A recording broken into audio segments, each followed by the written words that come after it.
Hey guys, thanks for joining me on this face-to-face video. I know it's been a while and this is going to be a quick one. I just wanted to point out something. This kind of hit me today out of the blue, but I was thinking, when you are a sports analyst, uh, it's a much easier path to simply tout every player. And let me explain, because you know, when you call out a player as being a bust, whether you're right or wrong, it doesn't matter. You could be 100% right on it. But let's just say you call out a player as being a bust. Every player is going to have fans that are going to say you're wrong, and then they're going to criticize you and, basically just go off and then say a bunch of mean things. Now, are you being mean in predicting that a player is going to bust? Are you being mean in saying that a certain team is going to be bad? Or is that part of the analysis? Because if you just say everybody's good, every team is good, every player is good, every general manager and every coach is good, well, then you're not analyzing jack shit. All right? So I just want to point that out, people, is that, because it's something I've noticed, and, it's like when you make a bad take on predicting a player or a team is going to be good, you get much less criticism. And a good example of this is, look at the people that thought Jamarcus Russell was going to be good. Look at the people that thought Robert Griffin III was going to be a great quarterback. And granted, RG3 had one great year as a rookie, and he was never the same after that. And you can, chalk that up to him being injured, but I think there might have been a little more to do with it than just that. But I mean, it's like when you're wrong on something like that, you get more of a pass because you were touting the player and people just don't care as much. But when you actually go out of your way to say, no, I think this player is going to be a bust, I think this team is going to be bad this year, there's fans that come out and just try to eat you alive. Now, let me give you an example of two predictions I made recently. One that's looking like it's going to end up being wrong, another that's looking like it's going to end up being right. Okay, so I predicted that Paul Perkins was going to let a lot of people down, and that he's not a good running back. I've been on the record saying that, and I got in some heated discussions over YouTube with commenters about Paul Perkins, because you got all these New York Giants fans out there that are thinking, they're actually writing in the comments section of highlights videos that this guy was going to be the next LaShawn McCoy or the next Tiki Barber. They're like comparing him to all these like all-pro and like Hall of Fame caliber running backs. I'm sorry, number one, everyone looks good on their highlights video. Okay, number one, like if you're reviewing tape as your thesis and you're just looking at like highlights of players, virtually every player is going to look good on their highlights. So you can't just go off that. All right, and you can't even just go off of watching all their tape, because there's other things that you're not seeing. Okay, there's other data that you're not analyzing, so you can't just go off of that. But people do. People do. They'll generally just look at the highlights of a player and look at the things he's done, be like, wow, what a play. This guy must be like the next best thing. But the number one thing you have to remember when looking at players and looking at teams is that the teams and the players always look great on a highlights video. So don't use that as your basis for saying something. But anyway, I digress. My point is, you had all these people out there, and they're probably just fans of Paul Perkins, but they're comparing him to all-pro caliber running back talents. They were comparing him to Hall of Fame running back talents and saying he's going to be the next big thing. And what's happened to Paul Perkins this year? He's been overshadowed by Shane Vereen, Orleans Darkwa, and Wayne Gallman, other running backs that aren't even that talented. So he's not even like the best talent on his own team, and yet they're all saying he's an all-pro. Okay, so I was right on that Paul Perkins is not a good player. And it's not even really that hot of a take, because Paul Perkins was drafted in the 5th round. I mean, if you're drafting a guy in the 5th round, chances are, unless you know something that everyone else doesn't, you're going to be drafting a player that's either mediocre or subpar or bad, because the best guys generally get picked earlier in the draft. Not always, obviously, but generally speaking, the earlier a draft pick you are, the more likely you're going to turn out being good. All right? Then, of course, there was the bust pick I was wrong on, which was DeShaun Watson. And granted, I may not even be wrong on that yet. And let me explain why. So far, DeShaun Watson has played like 6 or 7 games of football, of regular season NFL football. That's not even a full season sample size. But so far in his rookie year, he's been really good. I'm not going to deny that, and that's why when I was on my Lit Sports show doing the predictions a couple weeks ago, I said I was wrong about DeShaun Watson. But my thesis behind DeShaun Watson was that I thought that because his throwing velocity, his throwing arm power was bad, and it is objectively bad when you look at his metrics. He was clocking in at like 49 mile per hour ball. So he was like has a worse throw velocity than like 97% of quarterbacks in the NFL historically. Um, but despite that, he's been really good, and the reason is, I think, is that all his other metrics were pretty impressive. He broke out early at Clemson.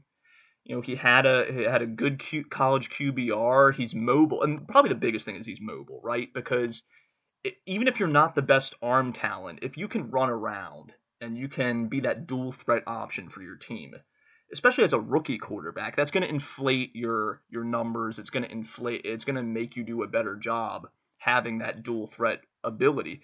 But what I'm saying to you here is that I may still end up being right on this because let's say next year everyone's figured out DeShaun Watson. Let's say that next year teams start realizing, well, here's what DeShaun is good at doing. He can run on us, and these short and intermediate passes he kills us with. What if we just dare him to go deep all game? And what if a team implements that strategy of just scheming their defense in a way where they contain scrambles, they contain short passes, and they just force DeShaun Watson to go deep down the field all game, or they dare him to do it. They just blitz, they do contains, they have like one safety back there just daring him to throw it deep all game, and he exposes himself for the poor the poor throw velocity. That is a scenario where I could end up being right. Maybe DeShaun Watson has this great rookie year, and then the next year every team's figured him out. That's possible. I'm not saying it's going to happen. More likely than not, I end up being wrong on this prediction at this point. But when you say someone's going to be a bust, or you say someone's going to not be good and not going to have a good career, you can't say that someone was wrong based off of 1 year. Okay, this is a career-long prediction here. And when I say someone's a bust or someone's not a good talent, because there's things that can make someone look better than they are or worse than they are in a 1 year sample size. Okay, you understand that? It's kind of like, let's say someone was expected to be a not great quarterback by the mainstream sports media. Like some guy was like a 4th-round draft pick. No one thought he was going to do anything. His rookie year, he gets injured, and then everyone just writes him off. But then next year he comes back and starts killing it out of nowhere. I mean, that's something that could happen, right? But just because someone was bad their rookie year doesn't mean their whole career's doomed. So you got to give this multiple. You get these type of predictions. You have to give multiple years to play out. But my whole point behind this is that if you want to be a sports analyst that has the least path to resistance, that has the most people liking them, then just go and tout every player, because nobody is going to be accurate 100% of the time in their predictions. But if you just go out there and say, oh, I love this guy. This guy's great. Oh, this team's going to be awesome this year.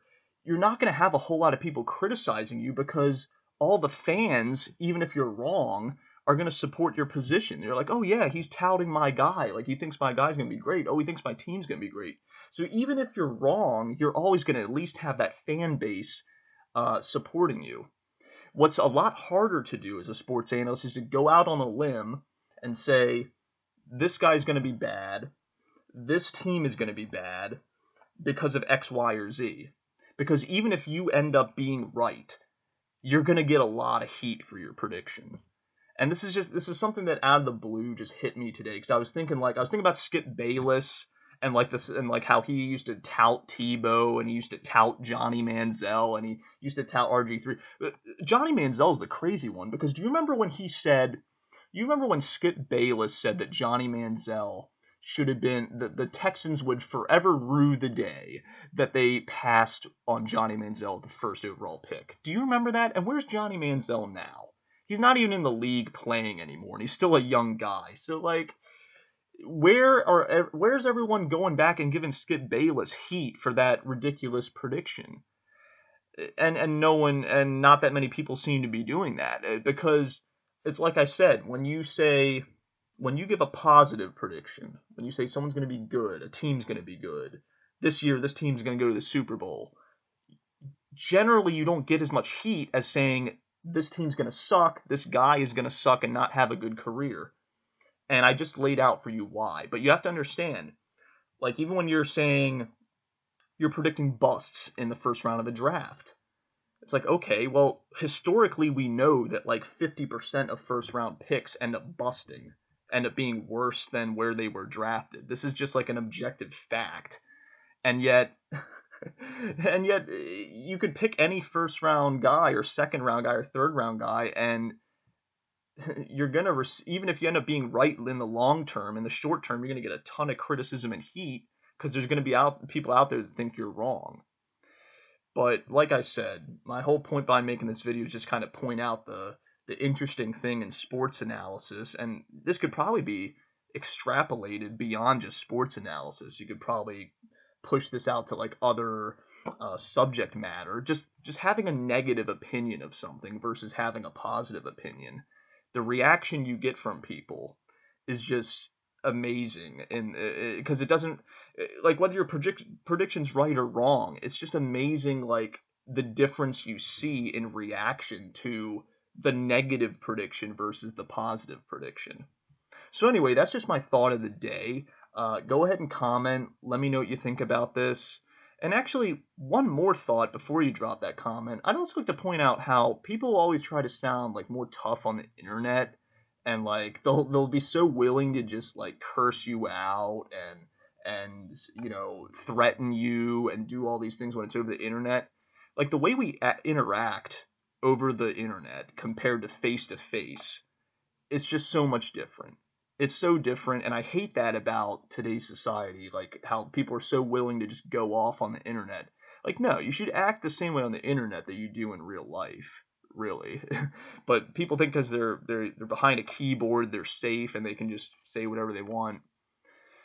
I don't know, man. Like, these are just things that I just thought of today that I was like, wow, like, it's just so crazy, like the reactions you'll get out of people. But anyway, go ahead and comment. Let me know what you think.